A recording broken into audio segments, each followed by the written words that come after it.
story you are about to see is true. The names have been changed to protect the innocent.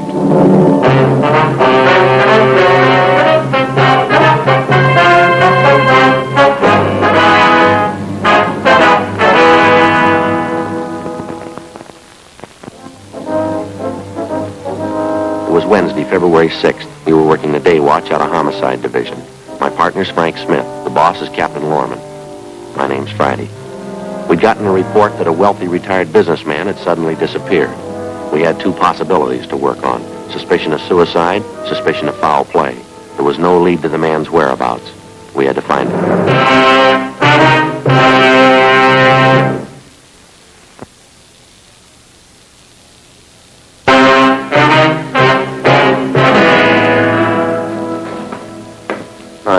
Oh, hi, Joe. Well, there's nothing down there on him at all. She show up yet? Yeah, she's in the captain's office. Did you talk to her? No, I don't know if she's going to be much help, though.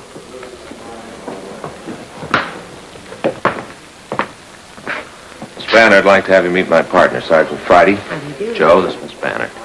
I'm sorry I wasn't in when you stopped by. Got your card and called in as soon as I came home. Well, thank you for coming in, Miss Banner. We have a few questions we'd like to ask you. It won't take very long. We have a communication from a Gladys Dillon back in New York, Miss Banner. It's about her brother, Chester Dillon. We understand you rented his home from him out on Ralston Avenue. Mr. Dillon? Well, yes, I've got a 2-year lease on his house. Rented it from him last November. Well, according to the letter we got from Mr. Dillon's sister, she's worried about him, hasn't heard from him in some time. Have you any idea where we could contact him? Well, the last I heard, he left on a trip to New York. It was about 8 weeks ago, I'd say. You see, I usually sent the check for the rent to the apartment he had here.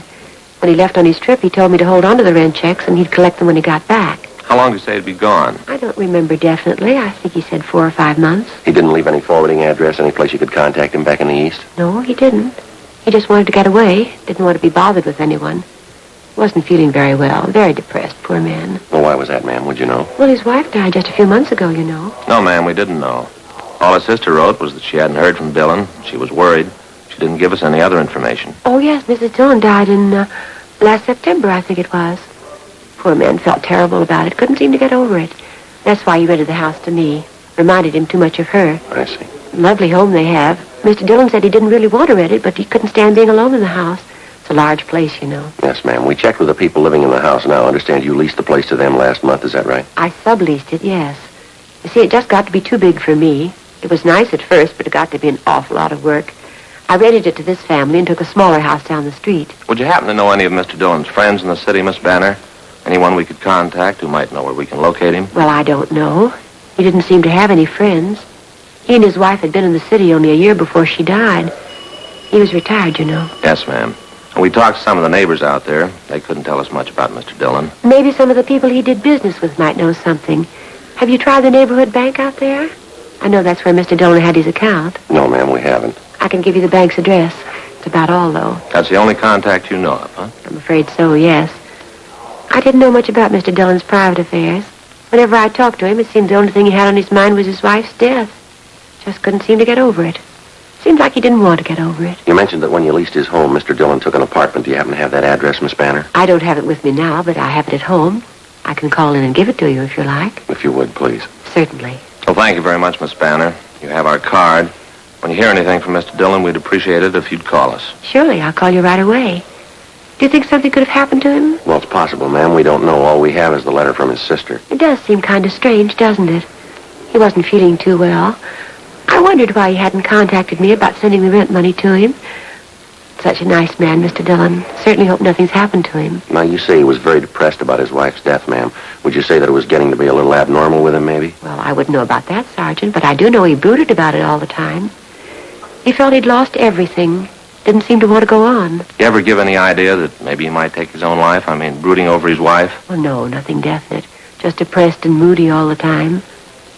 Now that I remember it, the last time I saw him, he did say something kind of funny. Yes, ma'am. What was that? It was the day before he left. We were talking about the rent money, and I asked him if I couldn't send it to him. He got kind of a strange look on his face. Yeah. He said, where I'm going, I won't need the money.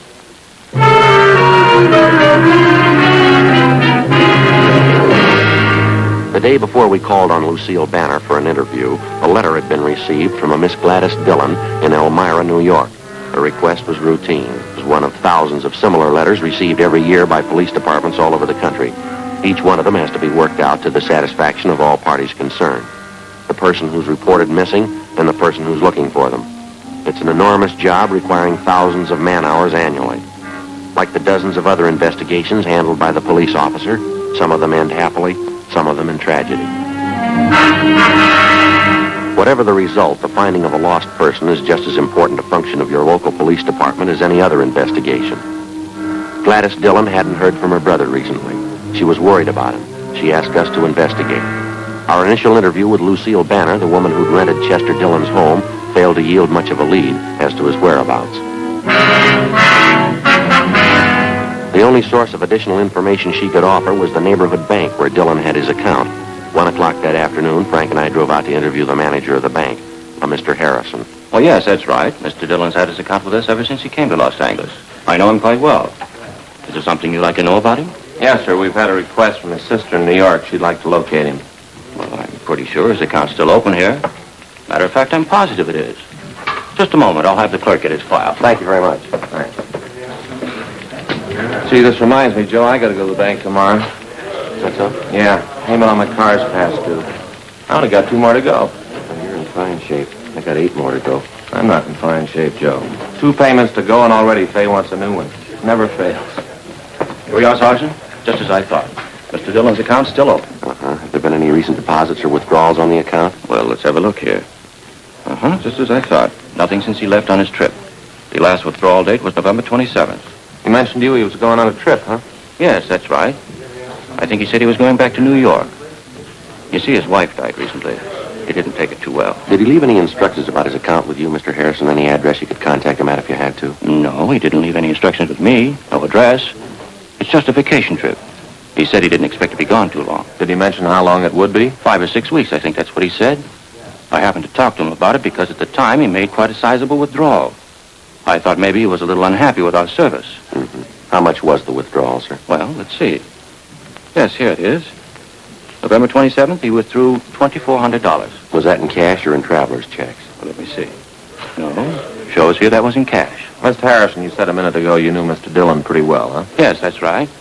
He used to stop and chat with me whenever he'd come into the bank. That was usually once a week. I didn't know him socially, though. Uh-huh. He mentioned he seemed to take his wife's death pretty hard. What would you say his mental condition was the last time you saw him? All right, I'd say. Just after his wife's death, he wasn't in very good shape. Brooded about it quite a bit. Then he began to pull out of it. Seemed to be in a fairly good frame of mind. He planned his vacation, looking forward to it. I see. Well, what do you ask? Something wrong? No, sir, not that we know of. Routine check, that's about the size of it. Does Dillon have any other real estate besides the house on Ralston Avenue? Would you know that? Not to my knowledge, no. He has no other business connections in Los Angeles. But here are all his references right here. You see, most of them are charge accounts and so forth. I remember the time he opened his account with us. He told me he was retired. He and his wife came out here for their health. Have any relatives out here, do you know, Mr. Harrison? No, from what I understand, both of their families are in the East. They don't have any children, according to his application. Very few relatives. And since Dillon was in here last November to make that withdrawal, you had no communication from him at all, huh? No, sir, I haven't. But what seems to be the trouble? You have an idea something might be wrong? Nothing definite, no, sir. We've been told about his feeling depressed over his wife's death. There was some indication that he might possibly have done away with himself. But after what you've told us, it doesn't seem likely. Well, I don't know. I wouldn't like to commit myself. As I say, he did seem to be getting over it. I didn't know him that well, though. Might be entirely possible. He was devoted to Mrs. Dillon. Maybe he could have taken his own life. I don't know. Well, it leaves a big question to answer. What's that? Why do you need $2,400 to do it? 1:25 p.m. We continued interviewing the bank manager, Mr. Harrison, but he was unable to come up with any further leads. Before we left the bank, he gave us a complete list of all of Chester Dillon's references. We gave him our card, and he told us that he'd pass along immediately any information he might get on the whereabouts of Mr. Dillon. We went back to the office where we got a call from Lucille Banner. She gave us Dillon's last known address, and we drove out to check it. It was an apartment court in the Pico Crenshaw area. We talked to the manager, and she told us that Dillon had moved out 3 months before, on November 22nd. He told her that he was moving in with a close friend of his, and he gave her his forwarding address. It turned out to be a single-story frame cottage located in one of the older residential districts of the city. The name on the mailbox read Raymond L. Schaefer. We rang the bell, and the man who identified himself as Raymond Schaefer ushered us into a small living room. He told us that he was from the same town in the east that the Dillons came from, and that he was a longtime friend of theirs. No, I haven't seen Chester for months. Last November, I think it was. That was the last time I saw him. You say at that time Dillon was living in the apartment in the Crenshaw area, Mr. Schaefer, huh? Yeah, that's right. You mean he never came here to live with you? No, it's just like I told you before. He talked about moving in here with me, but he never did. I haven't any idea where he is. Well, he gave your home here as a forwarding address, Schaefer. Have you been getting his mail? Yeah, matter of fact, I have. He told me he was going to do that. Never came to pick it up, though. Seemed funny to me. You still getting his mail here, is that right? Yeah, it's still coming. Not much of it, maybe a letter a week. Mostly bills and advertisements. Well, now, that list of names you've given us, sir, those are all the people in the east that Mr. Dillon was acquainted with, people that he might contact back there on this trip? Yeah, that's all of them. As far as I know, he hasn't been back there yet, though. Well, how do you know that? I got a letter from my sister Gert a couple of days ago. Chester was in town. Gert would have known about it. He would have been sure to stop by and see her. Do you have any idea at all where he might have gone? Did he mention how he planned on traveling east? Well, I think he said he was going to take the train back. He doesn't own a car. I know he doesn't like to fly. Well, when he was talking about this trip, Schaefer, how was he feeling? What would you say his mental attitude was? Not too good. He's pretty much down the dumps. That business about his wife dying, he took it real hard. That the way he impressed you the last time you saw him? Yeah, he was way down. I kept trying to cheer him up. Never did seem to do much good. Did he ever give you any indication that he might try to take his own life or anything like that? Well, I don't like to say it, but as a matter of fact, he did. He used to talk about it all the time. Said life didn't seem to be worth living without Sarah. That was his wife, you know, Sarah. Yeah. Would you have any idea at all what Mr. Dillon did with his clothes and things after he moved out of the apartment? Anybody he might have left him with? No, he really didn't have much, to tell you the truth. After his wife died, he sold most of his stuff. Just had his clothes and a few personal things. Haven't any idea what he did with those. I wish I could help you. To tell you the truth, I'm getting a little worried about him myself. There's just one more question, Schaefer. You know if Dillon was in the habit of carrying large sums of money around with him? No, I don't think so. Chester was pretty cautious that way. He wasn't too free with a dollar, you know. Would you happen to know if he had a large sum of money with him the last time you saw him? No. If he did have, he didn't mention it. I see. You can't think of anything else that might give us a lead on Mr. Dillon's whereabouts? Anything at all? Well, I think I've told you everything. Wish there was something I could tell you that'd help. Sure hope nothing's happened to him. Yes, sir. Wonder if you'd mind showing us the letters you're holding for Dillon? Oh, they're right here. Yeah, that's all of them. Thank you. Anything? Oh, not much. Bills and circulars. Here's one with the New York postmark, Elmira. Probably from his sister. Union Department Store, 3 days old. I'll take down these return addresses. Hey, Schaefer. Yeah? The suitcase here, the initials on it, CLD. Yeah? Well, CLD, is that your bag, Schaefer? Oh, I forgot to tell you. Chester left that here one day. How was that? Well, that was one day just before he was going to leave on his vacation. He brought it over here and said he'd like to leave it here with me. Forgot to mention it to you. Mm-hmm. Did he bring anything else with him? Yeah, he brought another suitcase with him, just like this one. I got it in the other room.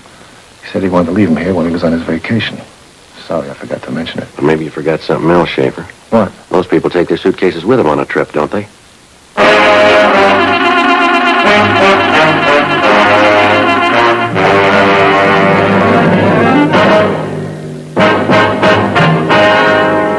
.2:15 p.m. We continued questioning Raymond Schaefer.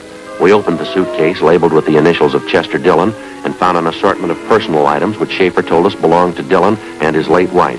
Cigarette boxes, books, similar articles which apparently would not be taken on a vacation trip. We came up with a small photo of Mrs. Dillon, along with exemplars of her handwriting as well as her husband's, which we found in the suitcase.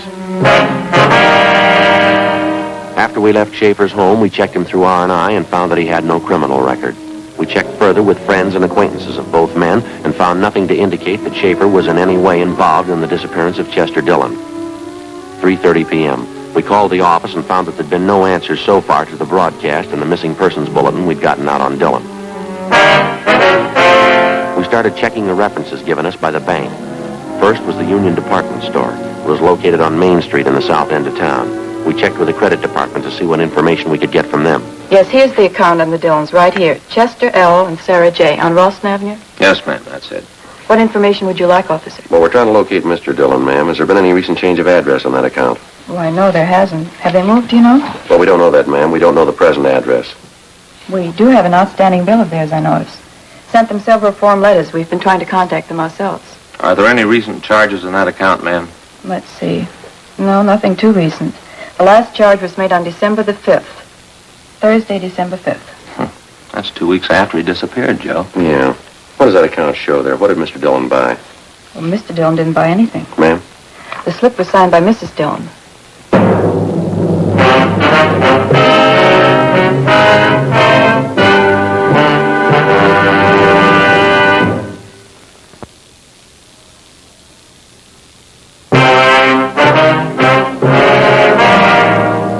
4:15 p.m. As soon as the clerk in the credit department at the Union Department Store showed us the sales slip with the late Mrs. Sarah Dillon's signature on it, we had the date on the sales slip double-checked immediately. The date, as shown on the slip, was correct beyond any doubt, December 5th. That was little more than 2.5 months after Sarah Dillon had died. We had no idea who the person was who forged her signature or why they'd forged it. The amount of the charge purchase, as shown on the sales slip, was for $418, all of it for women's clothing. We attempted to check with the salesgirl who handled the purchase, a Laura Van Kirk, but we were told it was her day off. We called at her home, where they told us she was gone for the day and couldn't be located. They said she'd be at work the following morning. 5:10 p.m. Frank and I took the sales slip with the forged signature on it and drove back to the office. We went directly to forgery detail, briefed them on our findings, and gave them the sales slip. The handwriting samples were checked against the signature on the sales slip, but neither of them matched. The work of compiling a list of all known female forgery suspects was begun immediately. The following morning, Frank and I went back to the Union Department Store, where we interviewed the salesgirl, Laura Van Kirk, who'd handled the purchase. Yeah, I remember making the sale, officer. I'm not too sure about the woman who bought the things, though. I mean, what she looked like. Well, could you try to describe her for us, Miss Van Kirk, just as well as you can remember? Well, she had light brown hair, I'm pretty sure of that. Not too old, maybe in her late 30s, early 40s. Plain-looking woman, about 5 feet 5 or 6. Thin as I remember her. She wore glasses, I remember that, too. I see. You got that picture, Miss Dillon, there, Frank? Oh, yeah, sure. Here. Thank you. Wonder if you mind taking a look at this photograph, miss? Is that looking anything like the woman you waited on? No, that's not her. The woman I waited on was much younger. She had light brown hair, too, not gray. She wore glasses, I'm sure of that. Do you remember if there was a man with her, or was she alone? No, she was alone. Now that I remember, there was something very different about the glasses she wore. I don't know if that's important or not. What about her glasses, miss? Well, they were horn-rimmed, as I remember, very light color. Transparent green, I think.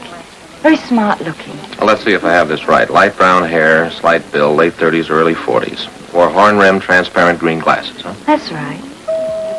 Check me if I'm wrong, Joe. That description sound familiar? Yeah, just what I was thinking. Horn-rimmed glasses. Woman came to see us at the office, huh? You got it. Lucille Banner.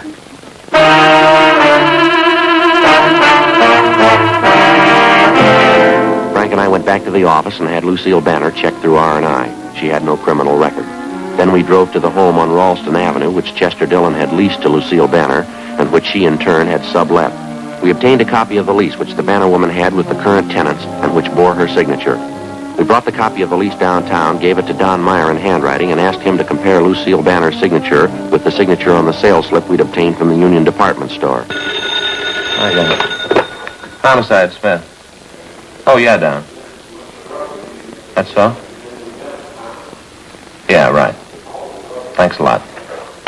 Don Meyer. Yeah, what'd he get? Says there's no question in his mind. Yeah? Both signatures match perfectly.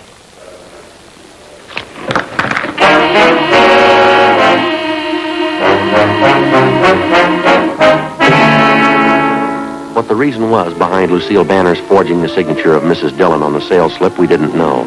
Whether or not it had any connection with the disappearance of Chester Dillon, we didn't know. As soon as we got the handwriting report from Don Meyer, Frank and I left the office immediately and drove to the bungalow which the Banner woman was renting on Ralston Avenue. It was a block down the street from the Dillon house. Lucille Banner wasn't at home, but a gardener in back of her house told us that she was expected back shortly. The gardener, who identified himself only as Al, volunteered that he also did gardening work for Miss Banner when she occupied the Dillon home. He'd also worked for the Dillons when they lived in the house. He told us that he liked the Dillons quite a bit, but that he didn't have much use for Miss Banner. He seemed to be up on all the news in the neighborhood. Can you tell us anything about Mr. Dillon, Miss Banner, Al? How'd they seem to get along, do you know? Well, you get along all right, I guess. When I worked for Mr. Dillon down the street, Miss Banner was always asking him down here. He'd be here, maybe once, 2 times a week. Miss Banner would ask him to come over, cook dinner for him. Uh-huh. Miss Banner likes him, I think. Mr. Dillon, well, I don't know about him. He wasn't feeling so good. Still thinking about his wife. You mentioned you don't like Miss Banner very much, Al. Why is that? She ever give you a reason not to like her? Well, she's a little crazy, I think. She's a funny woman. Used to watch me all the time, follow me around, tell me to do all kind of crazy jobs. Of course, she give me good pay, so I do them. How do you mean, Al? What kind of crazy jobs? Well, like the compost box for the fertilizer, you know? She wanted me to build one for her in the backyard. Well, you can see it. It's right back there in the greenhouse. Uh-huh. She's a crazy woman. She wanted me to build a compost box in the greenhouse. Had a special place marked for it. Oh, who ever heard of a thing like that? To build a compost box in a greenhouse?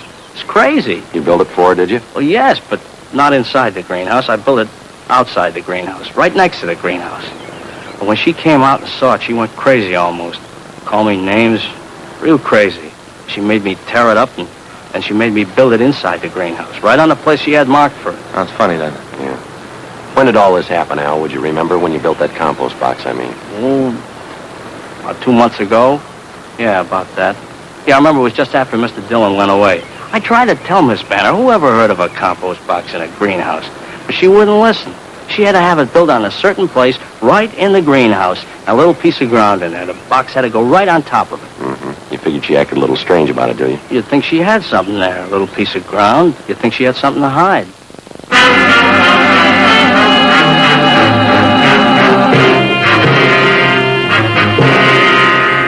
2:20 p.m. Lucille Banner returned home, and Frank and I went inside the house with her, where we questioned her in the living room. Outside in the yard, the gardener Al continued working. Lucille Banner was calm and composed. We questioned her about the forged signature on the sales slip. She would admit nothing. The whole thing's too silly to even comment on. I don't know what you're talking about, Sergeant. We think you do, Miss Banner. Our handwriting man's checked the two signatures a couple of times. The one on the sales slip, the one on the lease. They both match. Now, what about it, Miss Banner? There's no way out of this. You ought to know that. I'll deny it, that's all. I'll keep on denying it. I wasn't in that store, and I didn't forge any signatures. Why would I do a thing like that? What kind of a woman do you think I am? All we know are the facts, ma'am. Now, why don't you give us a straight story? It's going to save time and trouble for everybody concerned here. You've heard everything I've got to say. This thing's ridiculous. It's stupid.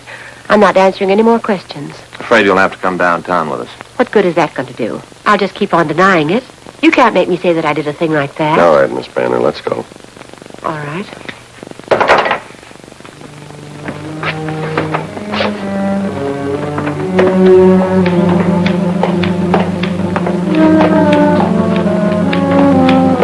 Al.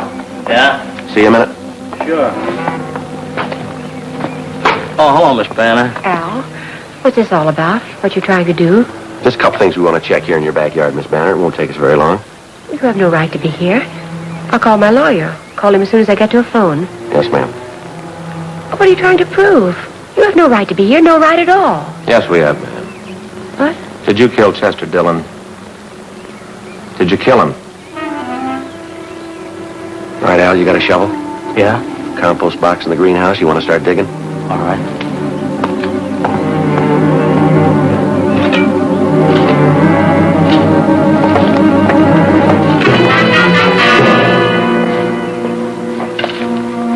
He was an old man.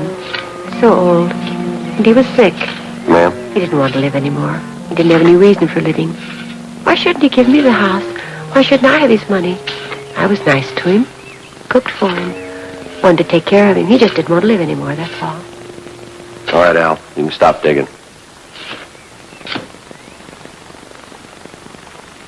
You want to tell us, ma'am? He needed a woman. Anyone could tell that. He needed me. We got along fine, Chester and I. I offered to marry him, and he wouldn't do it. All he could do was think about his wife. She was dead. He'd sit around and talk about her all the time. You killed him? Is that what you're trying to say? I wanted to marry Chester, take care of him. He wouldn't do it. We had an argument in the kitchen one night. I had a gun. I killed him. I killed him. That where you buried him in the greenhouse here? Yes, I buried him deep. The gun, too. He'll be all right. Poor Chester. Yeah. He was so old. He needed a woman. Anyone will tell you that. He needed me. I guess you made a mistake there, didn't you? No, Sergeant, he did. Yeah. He didn't want me.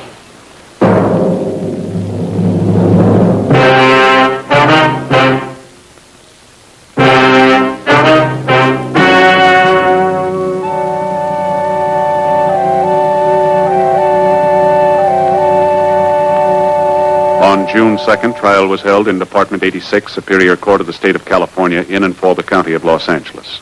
In a moment, the results of that trial.